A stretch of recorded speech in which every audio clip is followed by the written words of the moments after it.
All right. Welcome to the call. So, you guys probably know I put out, well, not everyone knows probably, but a couple weeks ago or months ago or something like that, I don't know what the timeline is, I put out a request for you guys to tell me who you wanted to hear from. And I was so surprised that so many of you said Leticia. And I wasn't surprised that you said her because, like, why Leticia? Because she's amazing and a hustler and incredible. But we used to all last year run calls together. And so I was just like, assumed that most of you had heard from her. But there's so many new people on here. And I think a lot of you guys watch her stories. You see how she is just blowing up her business. She's always been super consistent. But she's just really killing it lately. And she's also just one of my favorite people on the planet. An aunt to Revi. She's married to this amazing guy named Aram. You guys probably know him if you follow her. And so Letty, it was actually really fun to say, hey, can you come hang out with my team tonight? Because it's kind of like, what we used to call each other's teams, like bonus squad or something. So maybe you could start out with sharing your story and kind of, your journey with Beachbody, and then we can roll into some of the questions that you guys asked in the team page. I also like to give people who are on live a chance to get their questions in. So if you guys have questions, you can type them in the chat. If you have something you want to know specifically from Leticia, type them in the chat, and then we'll get to those and get to the ones that are in the team page if there's none in the chat. So, Letty. Hi. Oh, there you are. Hi, you're so cute. I'm here. Yay, so fun. So yeah, Ashley texted me. She's like, hey, my team wants to hear from you. I was like, whoa, like that's a huge honor. So first, thanks for that. I'm super pumped and just honored to be here with you guys. So a little bit about my story, and I won't spend too much time because I know a lot of you already know it. But so I've been a Beachbody coach now for crazy to say 6 years, and I started off as a full-time elementary school teacher. So if there's any teachers on this call, hey. And so I did teaching and my business at the same time for 2 years. About year 2 is when I decided to leave my teacher career, which was a very hard and scary decision to make. But so the reason I got into Beachbody even before that was I followed, of course, Danielle Natoni, my upline, and I followed her for over a year. I stalked her, probably just like you stalked your upline. And I say a year. And just quick side note, when I was a newer coach, anytime I got defeated or just felt unmotivated because I kept getting all these no's, I always reminded myself of that. Like, Leticia, it took you a year of following Danielle and stalking her before you were ready. So now you can't expect everybody to be ready like this. You now have to understand that most people take a while to say yes to this. Most people take a while to watch us and feel that connection, that vibe with that person before making that leap of faith. So anyways, that was the side story. So I followed her for a year. And the reason I finally decided to join was because I was, of course, a full-time elementary school teacher. We were living paycheck to paycheck. I was very unhappy. I was very unfulfilled. I remember waking up, and even though I loved so many things from my teaching career, like I loved the little ones. I was kindergarten and first grade, so I loved that age. I loved those little faces. I loved just watching them come in my classroom and just seeing them grow, like, of course, physically, but mentally and emotionally. And so in knowing that I was having like such a huge part in their little upbringing and creating them, helping create little humans was like very, very fulfilling. But I caught myself, like, I would wake up and just instantly think of 3 p.m. when my little ones could go home. I was always waiting for Friday, for happy hour, and for the weekend. I was always waiting for summer break and winter break and spring break. I was never really living. I was just getting through my days and always waiting for the next break, the next thing to make me happy. And so in the moment, I didn't see anything wrong with that because that's how most people live. Now, or after I became a Beachbody coach, when I look back, I'm like, whoa, that wasn't a way to live. I was just surviving. I was on survival mode. And so just felt very unfulfilled, but I didn't know why. I didn't know what was missing, which was very frustrating. And there was times where I even like would tell myself, like, what's wrong with you? You should be happy. You were the first person in your family to graduate high school, the only one so far to go to college. You have a good career. You're married to the best man in the world, one of the best men in the world. And so I just didn't understand what was missing, but I just knew something was missing. And we were living paycheck to paycheck. We were in over $100,000 in debt. We never traveled. I mean, even things like getting my nails done, getting my hair, my highlights colored, that was once a year because we just couldn't afford that. So that was part of the like feeling why I would always feel just very, I just used to think like, this can't be what life is all about. This can't be it. There has to be more. I don't know what it is, and I don't know how I'm going to find this, but I just always felt like this part of something was missing and I didn't understand what. So after following Danielle for over a year, I came home on April 21st, 2013. I just had a moment where I'm like, enough is enough. Like, I'm either going to keep complaining or I'm going to make this leap and sign up for this coaching thing and just find out if this maybe could be what is missing. So I made the leap, I signed up, and for the first like 3 months or so, I did treat it as a really fun hobby. It was during April, so that was my second summer as a teacher. I didn't want to teach summer school, but making an extra income, having extra income, especially weekly, because teachers, we get paid once a month. As soon as I would get my paycheck, it was gone instantly. And so I'm like, hey, I already love the products. I already use them. I drink Shakeology when we can afford it. And so why not just try this? So made the leap and loved it. So 2 years after 2 years working really hard, it was hard to juggle both. And I know most of you here are probably in those same shoes. But I was able to retire as a teacher 2 years into this. And then ever since then, I've been doing this full time. So that's a little bit about my story and how I'm here now. Okay, so I still feel like there's more of your story. Like, there's a lot. Well, go and tell kind of from then to today. So maybe that journey of after you came home, because you just recently retired, and like that, and maybe the road. I don't know, of like.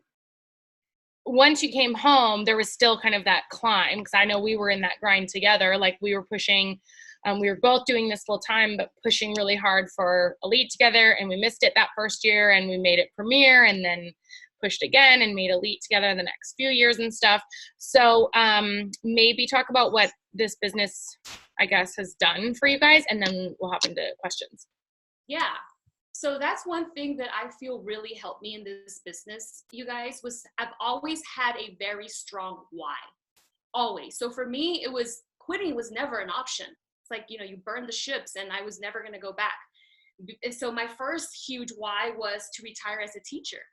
I just wanted that. Like once I started to work this business, especially I went to my first live event. That's what changed everything. The first 3 months was fun, hobby. I was making like $50 a week. That was huge for us. It was a huge blessing. I was loving what I was doing. I was getting to work on me, which of course is always a blessing. But I went to my first live event, which was Super Sunday. I live here in Dallas. And that's when I met Danielle for the first time. I didn't even know she was local.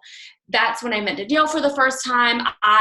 For me, that was the switch of like, this became real. Hearing those success stories, hearing from other people who of course were living a life that only I couldn't even imagine. And so I came home that day and I decided no more treating this like a hobby. I'm going to treat this as a business. And I know it's going to be hard. And I know that my journey is probably going to be slower than others because I am juggling both being a teacher and a coach, but I'm going to make this happen. And I remember coming home, we went out to lunch with Danielle and we were walking to my car and then she said, maybe next time you won't be a teacher anymore. And I was thinking, why would she say that? She's crazy. I'm always going to be a teacher. Or like, why would she planted that seed in my mind. And I remember telling my husband, like, wouldn't it be crazy if one day, like I could do this full time, maybe like in 6 or 10 years, I don't know, but maybe like I could do this full time. And so my first initial why was to retire as a teacher.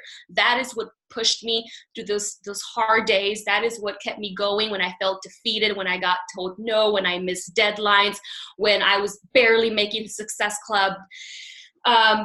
it was that strong why of, you're doing this, and I know this is what has been missing from my life. I finally found what it was that I was missing, and what I knew could provide me with a life that I never dreamed possible.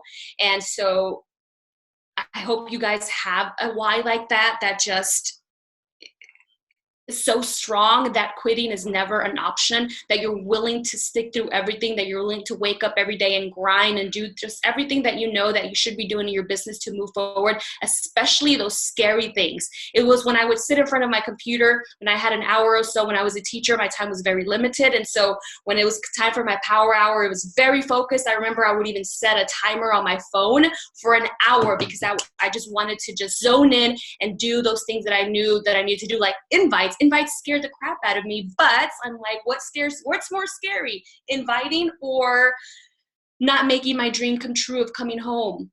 And so that, just having that strong why. Once I accomplished that, then my next huge why was actually to retire my mom.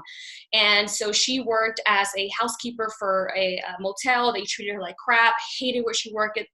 Her boss were just awful people to her and treated her awfully. So that was my second why. And that was even a stronger why than me coming home. So I worked really, really hard. Again, just pushed me through those tough times.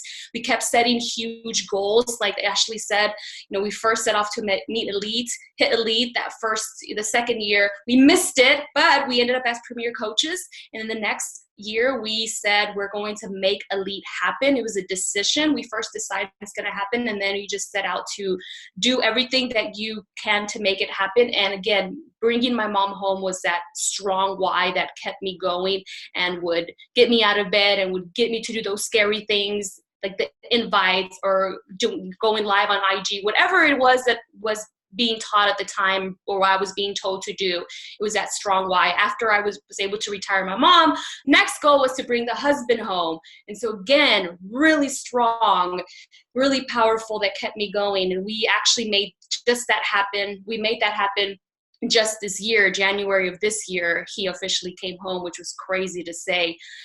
And it took 6 years. Him coming home wasn't quick, wasn't overnight. It took 6 years of hard work, but he is now home. And so, yeah, I think having a strong why has always been very, very important for me. I feel like people that were on the call with Danielle and then on this one, that was a big thing for her too. And then also she said the live events, that her business changed when she went to her first live event. So success leaves clues, right? We always hear that. Okay, so maybe we can dive into some of these questions. I'll start with the ones that are asked here. The first one is, how many hours a day were you working when you first started? And what was a day like when you were working full time and coaching?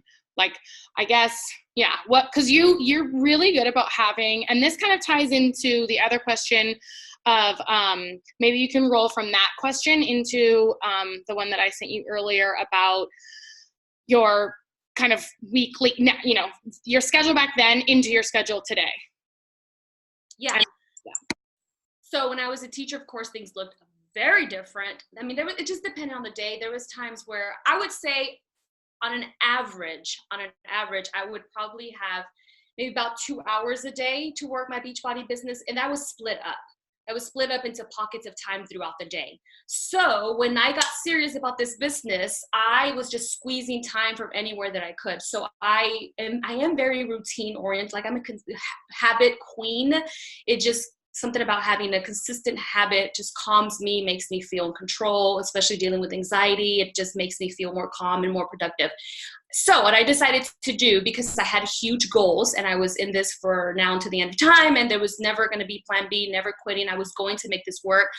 The only thing I didn't know was how long it was going to take me to get there. And I don't need to know that. All I needed to know was that I was A and I needed to get to B.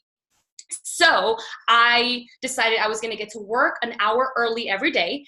And some days I got there even before the custodian got there. He would open the door. I would be waiting for him. The reason I decided to do that was because so I wouldn't be stuck in traffic wasting time. I could get to my classroom. The custodian would let me in.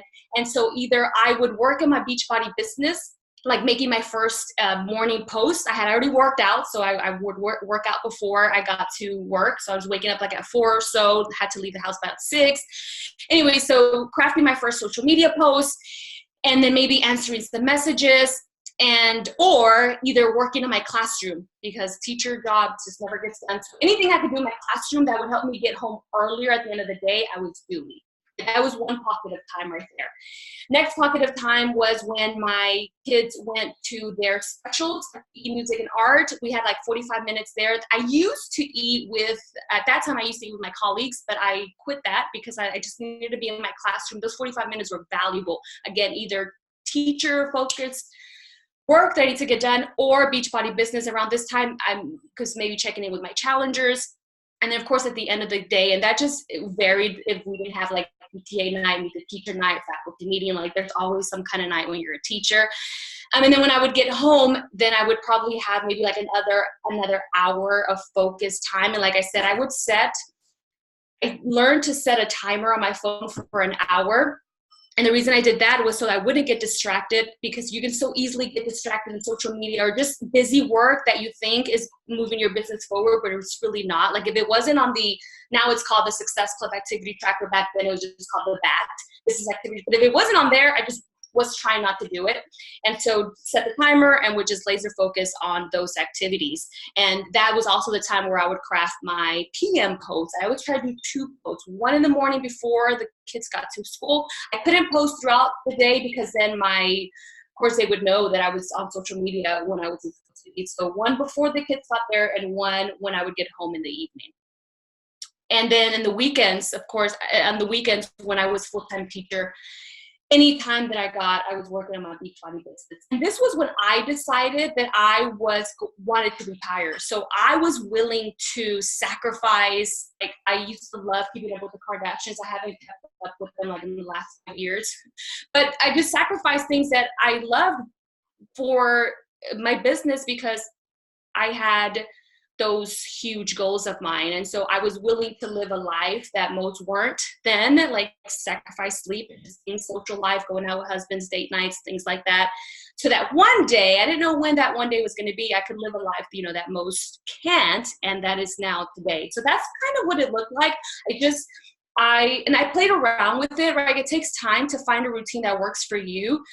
But I learned to work in pockets of time, and then I just was consistent with that schedule. For me, consistency and like habit and schedule and routine is very important. It just helps me work more productive and get things done. It just helps me feel like I'm getting things done. So the other question that Ashley sent me was on that topic of my schedule. Like that's how it looked like when I was a teacher. And the way it looks now, of course, is very different, but I am still very routine. So monthly routine, I do 1 challenge group every single month, and it's usually at the end of the month. Sometimes I do 2, it just depends. Usually 1. I do 1 sneak peek every single month, of course, as well. And I had been doing the 3-day sneak peeks on Facebook, but June and July, I wanted to try something different, right? You haven't done everything, and you haven't tried everything until you try everything. And I played around with Instagram, doing a sneak peek on Instagram from June and July. And last month, we changed it up again. My business partner and I, we did a 1-hour webinar. So however it is that I do it, I always have some kind of coaching sneak peek or webinar going on at least once a month as well. And then we do a once a month getting started right call with our new coaches every once a month, and an Emerald call also monthly. Now daily, the way that I split up my schedule, and I'm very consistent with it. I don't really have like set hours of when I'm doing what. I'm more like I split my day up in 3 parts. The first part of my morning, like the first 3 hours, is all about me, taking care of myself. So that's my personal development, that's my gratitude, that's my daily devotional, that's my workout, that's especially personal development. That one is huge. So that's my first part of the day. We all know like we can't help others, and we can't be there for others, and we can't inspire and motivate others if we don't first help ourselves. And also because anytime my business is struggling, I always know it's because I'm half-assing taking care of me. either my workouts aren't on point, like maybe I'm not like in love with the program, and if that ever happens to you, like you need to find a program that you absolutely love. Or my nutrition, I'm like YOLOing way more than I probably normally do. That always kind of affects me. And especially personal development, if I'm half-assing that, I'm just no good. And you can start to see it in my business. It's like a direct reflection. And then the second part of my day, I would say probably around the afternoon for like probably about 2 to 3 hours, that's when I take care of my business. So that's when I am inviting, I'm answering messages, I am answering emails, sending share cards, I'm doing follow-ups. That's when I craft my social media posts, like content, or I do some kind of stories invite.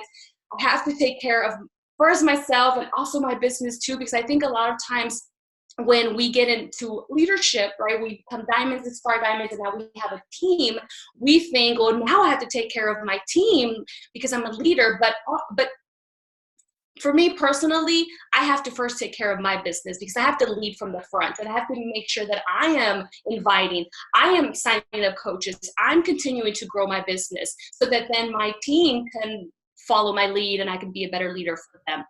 That makes sense. And the last part of my day, that's usually another like 2 hours or so, that's whenever I take care of my team. So that's when I do like one-on-one coach calls, or if I'm going to do a training video for my coaches, that's when, or leaderboards, shout outs, new coaches, when I'm onboarding them, sending them emails, getting them plugged in. That's the last part of my day. So again, there's no set like schedule or like hourly schedule, but that's what I usually do, and I do it every day unless something comes up. I hope that answers that question. Yeah, and I think you can see that if you guys follow her, you can see in her stories all the routine, but you also see that she has fun. Like she now, I know probably in the beginning when you had to make all those sacrifices and building, there wasn't as much room for fun because you were working 2 jobs, but now, you know, you're able to take the time off and kind of do things on your own schedule. So yeah, you guys can see how structured she is. Okay, there's another question, 2 questions about leaving your job. So at what point did you leave your full-time job? Was it once you matched your income? Or when you had been coaching for X amount of time or a certain rank? And then the other part that's also about your job is, did you struggle at all with what colleagues or bosses or, you know, other teachers or anything thought about you at the time? Or how did you kind of keep the 2 worlds separate and you know, protect yourself from them not thinking that you weren't committed to teaching or whatever? Yeah. Okay. So first question, I decided to leave teaching when I reached 2-star diamond, because I knew at 2-star diamond, you're able to franchise yourself. You're able to open up a second business center. And you guys, that's where the magic is at. Forget diamond, forget 1-star diamond. Of course, those are the stepping stones. But 2-star diamond is where the magic is at. And I knew I was going to get that quarterly bonus, which is a huge help. But I was not matching my teacher income at that time consistently. Some months yes, some months no. You know how this is in this business. So 2-star diamond, when I reached that, I'm like, okay, I felt more comfortable doing so, because I just knew like I got this far and I know my income was going to grow, my team was going to grow, so I was only going to keep going from there. But then also as a teacher, I knew that if I didn't resign, it was during the summer. If I didn't resign then, I would have to have taught another school year, and I didn't want to do that. I didn't want to teach another school year, and I was not going to leave halfway. Like I couldn't do that to my students. I couldn't leave them. I could never leave them like half school year. So that was kind of the thing. 2-star diamond, and then knowing like either you make the decision now or you teach another school year. The second part to that question, when I was a teacher still, I feel like I never really struggled with that, just because when I was a teacher, like I would try to be full on teacher mode. And so I feel like I was a really good teacher, and I was, committed to my job, and committed to my students, and committed to anything that the school needed me to do. So I never really struggled with worrying about what they might say or think.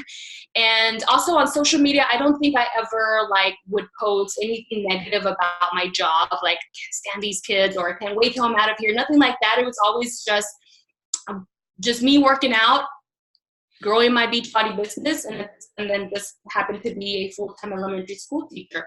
Never really worried about what they would say. And then also I was very lucky. I've heard of other teachers who like their principals or like would say like you can't post this or they're just afraid to post. I just never had that. I never had that problem, so I just did me.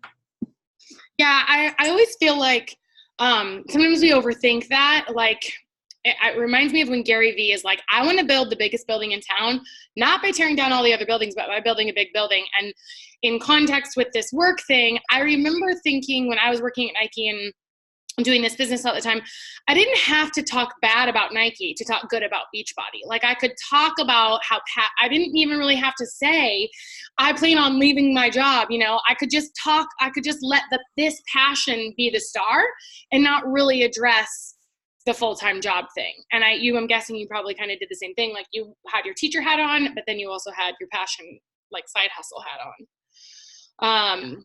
Which I didn't really know you that well. I feel like when we started working together, you had already gone full-time, right? No, I was still a teacher. We met when we were diamonds, right? Yeah. We met right after that first Success Club trip. No, I was still a teacher. I don't even remember those days when you or I did anything else but Beachbody. Okay, there's a question here. When do you feel like your business shifted? Was there something that you started doing differently? My business shifted after my first summit. And I know you're probably thinking like, why do our coaches say that? I mean, if you haven't gone to Summit, get to Summit. And if you've been to Summit and for some reason, like nothing magical happens, maybe you're just not like implementing things that you learned. So after my first Summit, that's when I came home and I was like, I'm leaving teaching. Like I'm going to do this full time. Like I need to have both feet in, like, because at that time I had one foot in my teacher career and one foot in my Beachbody business, but because I was scared to leave my teacher career because that was a stable income. And also just because, I don't know, whenever I said like I'm a teacher, like, you know, I took pride, and for some reason I just didn't think that I don't know. But I had, you know, one foot here, one foot in the other one. And the reason why it changed was because of everything that you hear there, just the energy, hearing from other coaches, just the things that I learned there. So after I left that first summit in 2014, I came home and I started running. I opened up my own team page. So if you haven't done that, do that. I had like me and another coach, and like I put out in there, my husband, so he could make it look like we had more coaches. I mean, I was a one-star diamond at that time when I came back from Summit. I opened up my own team page. I started doing my own team calls where almost probably no one would show up, but I would still do them. That's when I started running sneak peeks. So I just started to do more leadership things, I guess, to be very intentional about attracting business builders, by attracting people who wanted to also work this business. So I knew, like, if I want to attract people like leaders and people who want to work this business and see this as a serious business, then I need to do those actions and be the leader, even though I had no idea how to do that. But I just knew, like, I'm just going to do it, and I'm sure I'll learn and I'll get better at it. And I'm sure my first sneak peek was awful and my first team calls were awful, but it's like you have to be willing to be a beginner and you have to be willing to be awful at first, but continue to practice until you get better at those things that you know matter and that you know are so important. I talk about this all the time, especially for social media. For newer coaches, I think social media is so scary, and I get it. But you just have to be willing to just do it, even if it's wrong or it's not the best. You don't have the best filters or whatever until you get better at it. So that's whenever I had that shift, was after my first summit. Not only summit itself, but when I came home with the mentality of I need to step into this leadership role, whether I'm ready or not, and I will learn on the way, and I'll get better with time and with consistency and practice. And that's how I'm going to attract this team of badasses that I want, just like I saw Danielle would attract all these badasses. And I would ask myself, like, she doesn't have, I mean, not that she's special, but, you know, I would just say she doesn't have anything special. She, you know, doesn't share anything crazy on social media. But one thing that I always have acknowledged from Danielle, it's just like her persona, right? Like, she has like this strong, like, badass boss babe, this like vibe, even on social media. And so, like, I need that. And the only way I'm going to get that is to get into these leadership roles and do these scary things that I didn't want to do and wasn't ready to do. And when I started doing that, that's whenever things started to change in my business. And that's the year that we ended as 2-star premier coaches that year. Yeah, one thing I feel like has been a theme over your journey, I don't know, that is a huge shift. I feel like it's really the mindset piece of like, I'm going to start thinking and acting like a leader. But I feel like I always just see you're never shying away from the work. Like, and you're always, I don't know if the word's coachable anymore, but when you see somebody else doing something that works, I remember like when we would work together, you'd be like, okay, well, I saw so-and-so doing this, let's try it, right? And maybe it's gonna be a lot of work for us, let's try it. It was always like never shying away from the work and doing what successful people were saying to do. And then I really just think for you and for all of us that have been in this for years, it's about just consistency and having faith that like eventually it's going to happen because it has to, you know, so more than like one big shift happening, it's just like, I'm just going to maintain belief that like it's going to happen. And I think, like you said, having your really strong why is probably what keeps you having that belief, like, well, because it has to, it's going to happen because it has to, there's no other option. And I also love that you, I don't know if I know that or knew that you went in and cut your security blanket off before you even were matching your teacher salary. And just said like, yeah, I'm going all in on this. And really, I mean, and I think that is really betting on yourself.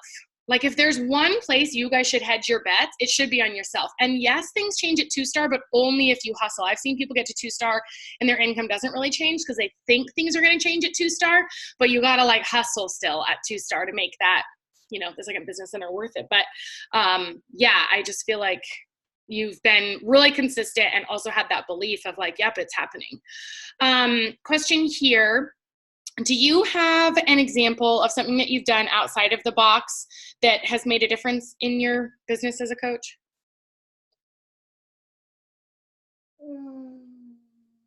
I can think of something. What?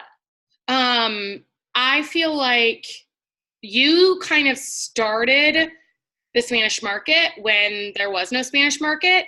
So I feel like one thing that you did, and you can talk about this, like, I don't know if it fully exactly applies because maybe there's not like, you know, a French speaker on here or something, but starting something where there was nothing. So you had to recreate all the Beachbody did not have like training videos. They didn't have any info for people. They didn't have anything. You would run like 2 sneak peeks. You would run 2 new coach calls. Like you would do all these things, like really created a Spanish market for yourself when there was no. And that was thinking outside the box, I feel like. Yeah, I forgot about that. Yes. So about, when did I do that? I don't know. I think for like 2 years, I just did the English market because that's hard enough, right? One market, it's hard enough. And so, but once I felt like, okay, I'm hitting a success club consistently, like I have this, and I decided to, start to attract and work the Spanish market because Latina here. And so, like Ashley said, there was nothing. I mean, we were very limited on things. So like, just anything, like in my challenge groups, everything we just had to create on our own. And so I was doing 2 sneak peeks a month, 1 in English. Everything that I was doing in English, I started to do in Spanish, and it was double the work. But I was already doing this full time, so I had more of the time. And I just knew, like, I know I'm going to be able to help double the people and double the success. And that's exactly what happened. I was the same amount of challengers that I had in English, I started to get in Spanish. English coaches, Spanish coaches, some of my strongest even leaders now who have, you know, are like Success Club legends and all of that. are those first initial Spanish coaches. So yeah, that was, I guess, definitely thinking outside the box. And it was another scary thing. I'm like, man, can I really do this? Like, my Spanish isn't over there. I remember thinking, like, I don't want to be made fun of or judged because my Spanish isn't the best. Neither is my English. I mean, I'm sick, screwed in both. But I'm like, you know what? I'm just going to jump in again. Here's again, jumping in before you're ready and try it. And if it works, great. If it doesn't, at least I can say that I tried it. So, and then now with, us opening up to French or whatever, like, actually said, I don't know if there's any like French speakers, but that's something I would consider. I mean, there's like tons of things that you can do that are outside the box, or that maybe you've been wanting to try, but thinking, is it going to be worth it? I know it's going to be hard work, and everything is. Like, we just don't know if things are going to work or not, but at least you can say you tried it, right? It's like you haven't tried everything until you try everything. Yeah, I always think, like, sneak peeks didn't exist until somebody decided to try it. And then sneak peeks on Instagram didn't exist until somebody decided to try it. And, challenge group sneak peeks didn't exist, and free crock pocket, like, nothing existed until someone just decided to try it. And you guys could start something that then becomes like a theme for the network that everyone follows suit. Okay. So I'm going now into the team page. I sent you a few of these, I think. But this is kind of a two-part, do you find more of your coaches through, do you invite more to the business or to fitness, or is it, both? And then what does your inviting process look like to both coaching and customers? How do you invite on social? I invite both to my challenge groups and to the business, because I do run monthly sneak peeks and monthly challenge groups. But I will say that I lead more primarily with the fitness side, with the challenge group side. So I lead primarily with signing discount coaches, and everybody does it different. And I just like to do it that way because, from my experience, like, my team is made up of mostly all people who started off as discount coaches. And I've seen how, like, with them falling in love with the process, with the journey, with the products, when they do make that transition into, hey, I want to coach, then it's like more genuine, and they're more comfortable talking about it. And not to say that they're all successful, or that you can't be successful with your journey, but I've just, from my experience, that's what's been my experience. So I like, even whenever I do bring on business builders, like, right off the bat, and I do make it a priority to bring in, say, at least 10 business builders from my sneak peek, meaning 10 people who tell me they want to work this business, even if I do bring another like 10 or 15 discount coaches. Because I do want to work with people, guide them through the new coach training group and all of that. But even with them, I'm always very, very strong on letting them know, like, hey, you need to work really hard on yourself. At the end of the day, if at the end of the day you get nothing done, I want you to get your workout in, get your shake in, do your personal development, because I just know, like, if you're working really hard on yourself, your confidence is going to increase. So if you have a higher confidence, then that means that you're willing to, probably more willing to, like, send invites and put yourself out there, because you're more confident, you're more genuine, and you love these products. So I guess I do it both, but I do lead more, I would say, probably with the fitness and challenge groups than I do with coaching. What was the other question? I guess, how do you invite them? Like, what is your strategy? Yeah, well, so we're talking now 6 years into this, and I've, built my following, and it's a loyal following, so put in the work in that. So now most of all my people come from call to actions, but I do invite every day, either through my stories or also in a post, mainly through my stories. Every single day you'll see me inviting to either a challenge group or to the coaching. And I try to do it where I'm not just like, hey, join my group, but like with my workout videos, I will, write call to actions. Like, I can't wait for you guys to do this with me. And remember, I'm always here to help, and I can't wait for you, blah, blah. Some way I'm always inviting, or whenever I am gearing into a coaching sneak peek, and I'm talking more about the business, and I'm painting a picture and letting people know how my life was prior to teacher and now as a business, and just everything else that Beachbody has helped me, not just financially, but just in all other aspects too. One thing that helps me a lot is having a list. I got this idea from another coach. And whether it's for my upcoming challenge group or people signing up as a coach on my team, I have a list that I start at the beginning of each month, and I would name it whatever I want to name it. So for the 6 weeks of the work, I'm going to get one ready probably the next week. And that, for some reason, something about a list, something about people wanting to be official, being a part of something, I think it gives people FOMO, and it just wants them. And you know, these people, when they do reach out from these call to actions, it's people who've been following me for a while. It's people we've had conversations before. We've gone back and forth. I've sent them information. They keep watching me, right? So it's not like all these people are just like coming out of nowhere. It's people that I've been also providing value to and showing up every day, and I'm part of their lives. So having a list, and if you haven't tried it, I would say try it. And you can even start it with like 3 people or 2 people and then work your way up to it. I usually have mine like 20 people, and it's people as people are joining, I add them to the list. And that's also something that I do say in our conversations. Like when I send the share a card, like, oh my God, let me know as soon as you fill out this share a card or complete your order so I can add you to the list. And it's happened before where I put up the list and someone who joined me, they'll be like, oh, I'm not on the list. So for some reason, it's always worked really well for me. And I know my coaches do that whole listing as well. But that's something that works for me.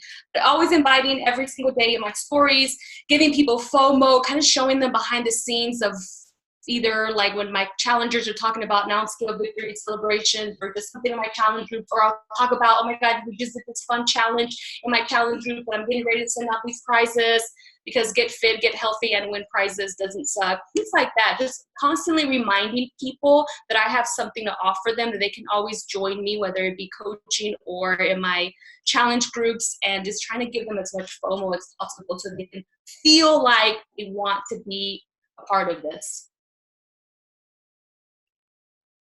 Yeah, I love that you said you invite every day, because I think a lot, like publicly, and I think, I don't know if you still do messages, but I know we both had to send messages for the first, 4 or 5 years as we were building, and now we can be more attraction marketing. But you hear a lot people saying like, well, I just don't want to come off as salesy or whatever, but people miss it. They just are not watching your stories or seeing every post that you put up. So you have to be inviting every day and not thinking that you're over inviting. Now, the other thing that Letty, like, she shares more than just her invite, right? Like she's showing up all day on stories. So there's a lot of value there. She's doing, if you know the book by Gary Vee, Jab, Jab, Jab, Right Hook, she's doing a lot of jabs, right? So it's not like she's only inviting. She can invite every single day because she's also providing value in a lot of other ways. So, okay. Then I think the last question that I see here in the team page is, well, actually there's 2. One about how you got Aram on board with the workouts and nutrition.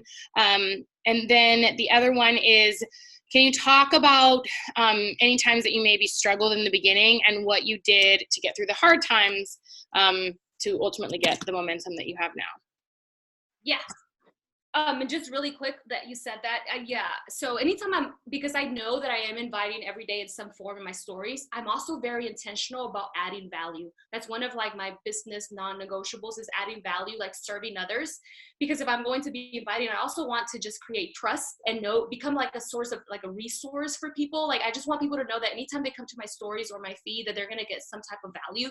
And that could be like in the tiniest form. Like yesterday I shared a sweater that I got from Walmart. Actually, Lori shared it and I reshared it, but like things like that. Today I shared my gratitude journal went on sale, $10. So I shared that, or just like something that I'm cooked, because you guys know I don't cook, but I'm always very mindful, especially if I did like a strong invite, that I'm like, oh man, like the next couple of days I want to provide value and share and give value to people. Because like Ashley said, because then like if they're coming to your stories, they're invested in us and they're watching us. And so if we are serving them and providing value and sometimes these things take time, then we can most definitely invite them big time to do. Can. Oh, also another side note, the reason why I invite every single day is because Ashley is right. You think like I'm gonna like over invite, or people see this all the time. They don't. A few weeks ago, I got a message from a girl. I was talking about the coaching mentorship group that Tanya and I ran this month, which was new, again, trying new things. she messaged me. She's like, oh man, she's like, I just joined Christina Delgado's team. I didn't even know that you signed up coaches on your team. I'm like, what?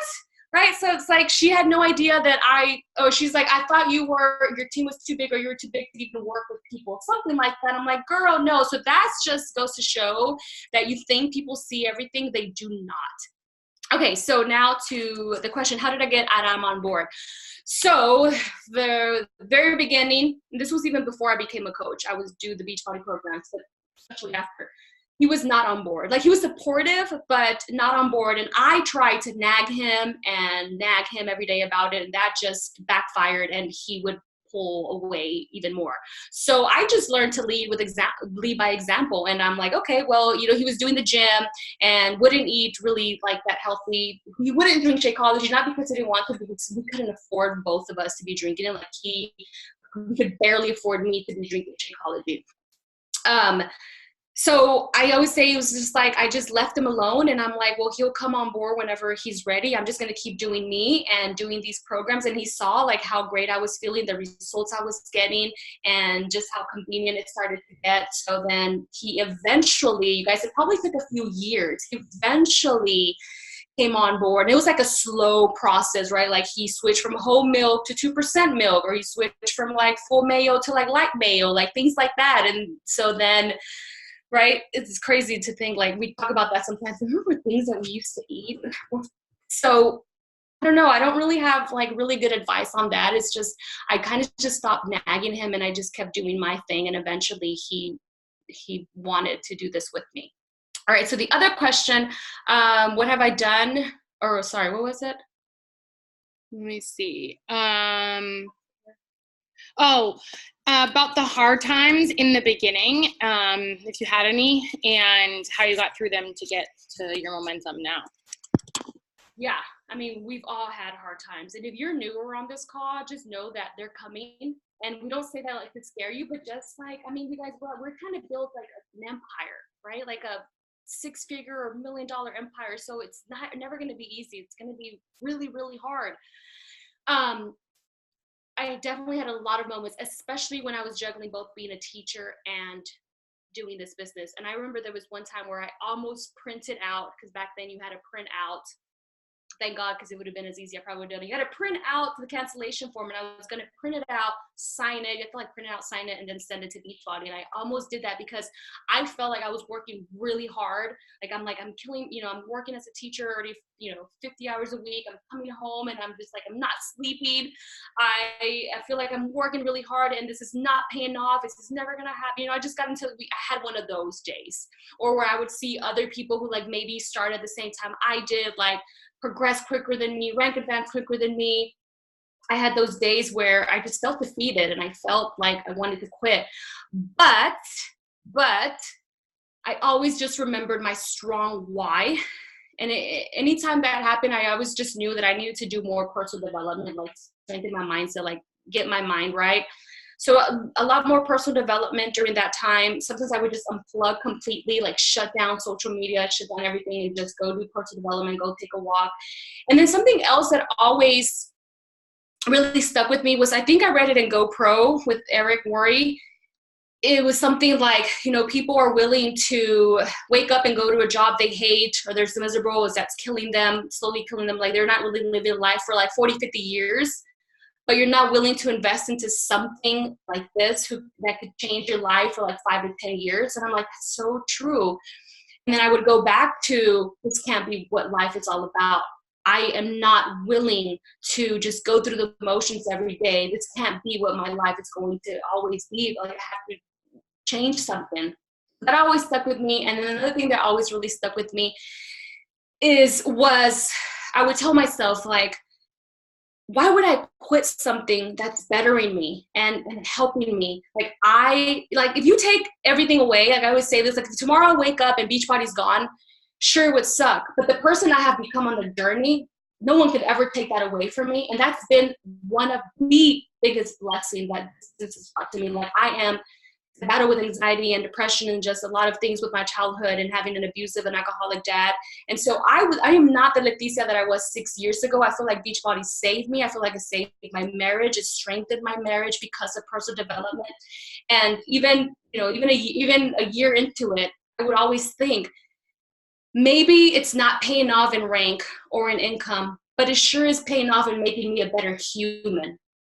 Whether I'm a diamond or an emerald or coach, I'm a better human. I'm happier. I'm healthier mentally, physically. I'm taking care of myself like I never did before. My marriage is stronger because I'm a better wife. I'm a happier wife. And I'm like, and so what if I'm not diamond yet? So what if I'm not 5-star diamond yet? I'm a better human because of this business. Why would I ever quit that? Like that just didn't make any sense to me. And so I would always tell myself that whenever I had those moments, I am a better human because of this. And it's also helping other people around me. And again, it doesn't always, like, success is not always going to reflect in rank or income, but maybe you are becoming a better person. I promise you are.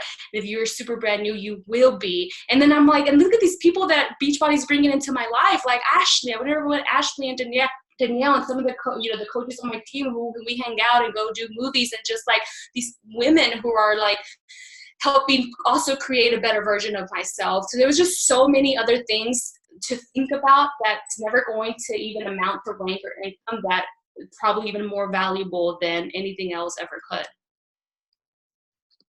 I love that.